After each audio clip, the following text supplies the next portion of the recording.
चुनाव विधानसभा का था, लेकिन सियासी दलों ने एक तीर से दो शिकार किए।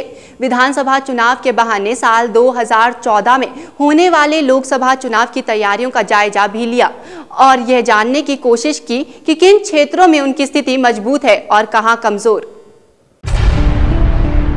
उत्तराखंड में प्रमुख राष्ट्रीय दलों ने विधानसभा चुनाव में संभावित जीत के साथ ही 5 लोकसभा सीटों पर भी होमवर्क किया। चुनाव के नतीजों के जरिए वर्ष 2014 में होने वाले लोकसभा चुनाव के लिए भी ताकत तोली जाएगी।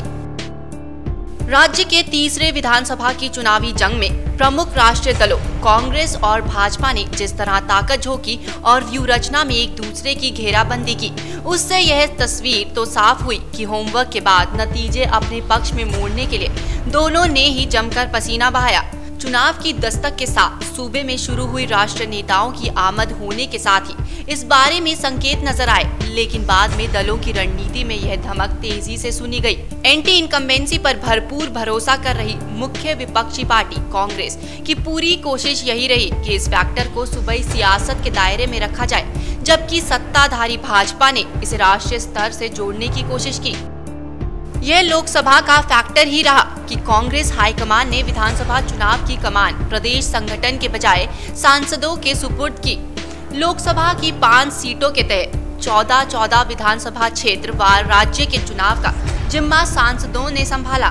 टिकटों के बंटवारे में और फिर बगावत एवं असंतोष की आवाज बुलंद होने पर डैमेज कंट्रोल इन्हीं सेनापतियों के जरिए किया। अपनी पहली जनसभा और उसके बाद सभी चुनावी सभाओं में पार्टी के युवराज राहुल ने भी लोकल मुद्दों को छुआ तक नहीं, बल्कि राज्य के सुरमाओं को भी आगे लक्ष्य पर निगाह रखने पर जोर दिया। आगे की उनकी सोच के पीछे रणनीतिकार लोकसभा क्षेत्रों पर किए जाने वाले फोकस को ही देख रहे हैं। सूबे में वर्ष 2009 के लोकसभा चुनाव में पूरी तरह मात खा चुकी भाजपा ने इस चुनाव के साथ दोहरा होमवर्क किया। पार्टी ने विधानसभा चुनाव के एजेंडे का मुख्य फोकस राष्ट्रीय स्तर पर जनता को मतने वाले मुद्दों को रखा। भ्रष्टाचार की मुखालफत, काला धन की वापसी, महंगाई पर अंकुश जैसे प्रमुख मुद्दों को तरकश में भरकर पार्टी ने जिस तरह निशाने साधे, उसका लक्ष्य राज्य के साथ केंद्र की सत्ता भी रहा। पार्टी दोहरी रणनीति के साथ चुनाव मैदान में उतरी। अन्ना हजारे की मुहिम से देश में बने माहौल को सूबे में भी बुनाया गया।